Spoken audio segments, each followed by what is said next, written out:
வணக்கம் நண்பர்களே. இன்னைக்கு ஒரு முக்கியமான விஷயத்த ஷேர் பண்ணிக்க விரும்புகிறேன் உங்ககிட்ட.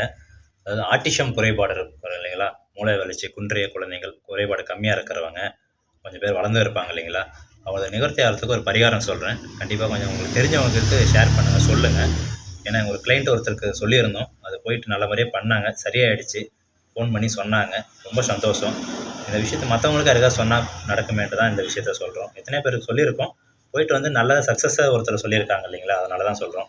என்ன விஷயம்னு பார்த்தீங்கன்னா, திருப்பூர் டூ அவினாசி ரோட்ல திருமுருகன் பூண்டி அப்படிங்கிற ஊர்ல முருகநாத சாமி கோவில், அதாவது சிவன் கோவில். அந்த கோவில்ல பிரம்ம தீர்த்தம் குடுப்பாங்க. அதாவது சுப்பிரமணிய தீர்த்தம்னு சொல்லுவாங்க. அத காலை, மாலை 2 வேள குளிக்கணும். குளிச்சுட்டு கோவில 27 முறை ஈர துணியோடயே சுத்தி வரணும். சுத்தி வந்து விளக்கு போடணும். இந்த மாரி 18 வாரங்கள் செய்யணும். குழந்தைங்களா இருந்தாங்கன்னா, குளிக்க வச்சு கையில தூக்கிட்டு போங்க.